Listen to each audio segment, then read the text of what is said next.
Hello, and I'm back. As you can see, I've got the engine all prepped and ready to get painted. In the end, I didn't actually spend hours and hours wire brushing it and wet and drying it and all that. I actually messaged a mate of mine who actually has a sandblaster, and I got the whole engine sandblasted by him, so saved me a lot of work and time. It's come out quite nice, and it's given it a nice keyed surface for the paint to go on. So my next stage now is, as you can see, I've turned my kitchen into a paint booth. Overspray shouldn't be a problem, I hope.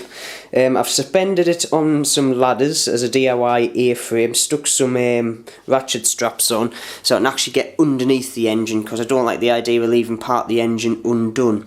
So yeah, so the first stage is I'm going to go over with the engine primer, 3 coats of that. Then the engine enamel, which is, I think it's cast iron, the colour, and then some clear coat. Now, there's 2 ways to do this in painting. You can either have long steps between them or try and spray it all in the same couple of hours. Now, there's 2 rationales behind this. The first one, over if you leave the paint to dry over 7 days, because if I sprayed this and left it more for 2 hours, I would have to leave it for 2 days, then sand it down to give a mechanical key.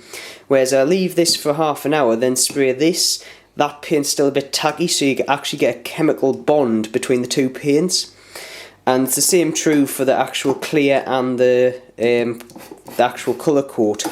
I'm going to go for the chemical kind of adhesion instead of the mechanical one, because I can't be arsed to can over the whole engine again and wet and dry the blooming primer down. So I'm going to go primer, 2 light coats, 1 thick coat, wait half an hour, colour coat, 2 light coats, 1 thick coat, and then 2 coats of clear, I think.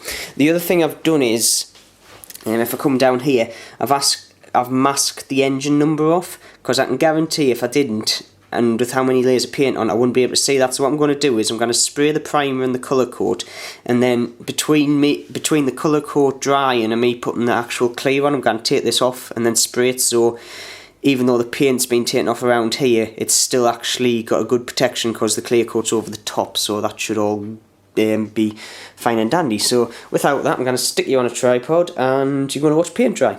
Woo!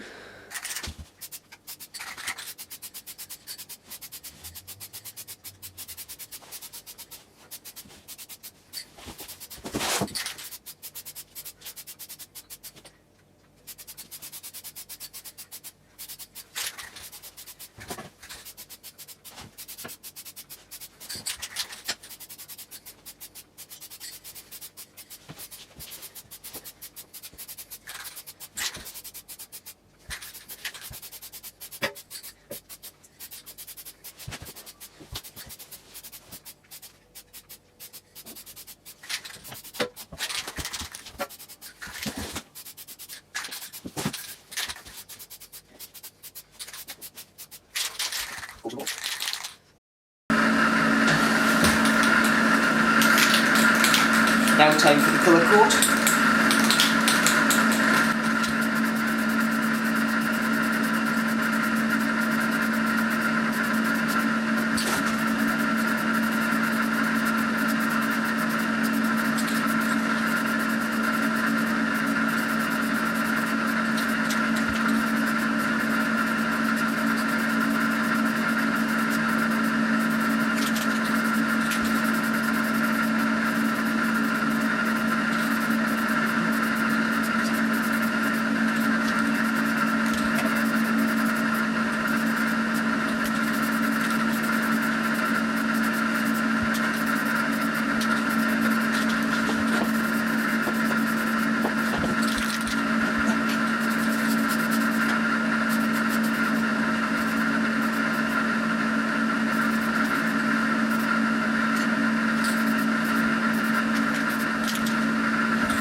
Now for the final coat, which is clear, which is going to be added on half an hour after the last wet coat of the iron colour. And hopefully that should be good.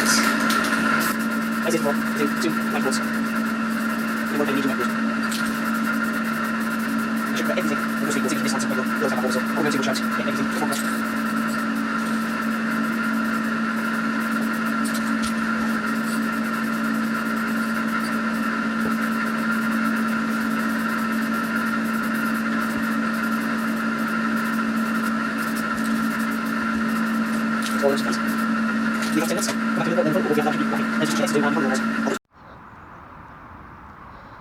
So, after a bit of painting, that's what she looks like. Big bloody difference. I should have really painted the engine earlier, but yeah, I just couldn't be bothered. But as you can see, I've got the cast iron paint on the main engine block and the rest of the engine bits. I've got the wrinkle finish, which has come out quite well actually on the top of the engine. There's a few little dirty marks here and there of something or other, so I'll have to get that cleaned off. I've done the same to the starter and the rest of the cooling system, so all the cooling pipes back there are all in like that wrinkle black finish, along with the clutch cover and the oil cover there.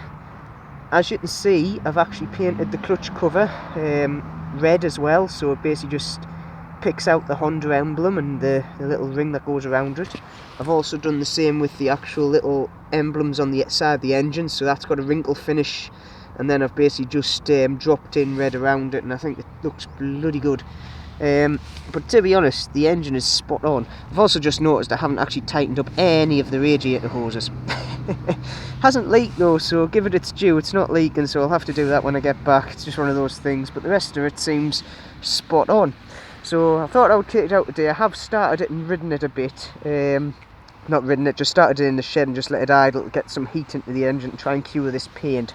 But I think it's always best to do it properly and give it a good ride out and sustained heat levels. So what I'm going to do now is I'm going to go around Durham, get some heat into it and go back home. Like I say, it's supposedly December, but it's quite mild out here. The only problem is there's salt on the road, so I'm going to have to clean it with a fine-tooth comb. However, there doesn't seem to be that much salt spraying up onto the engine, and I've done 10 miles already, so looks alright. So yeah, my engine has been a success. Ooh, that was a Shabby Boy racer car. And like always, keep safe, ride safe if you're riding at this time of weather. There's going to be more videos to come of the Honda CX Calf Racer. And before I go, let's just turn her on and see how she sounds. Now the problem is with this one is I'm going to have to do that, pull the clutch in.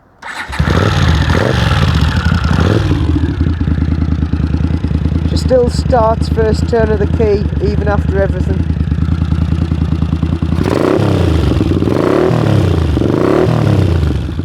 And you can't beat the sound. But like I say, as always, keep safe, ride safe, and I shall see you soon. And she's gorgeous, isn't she?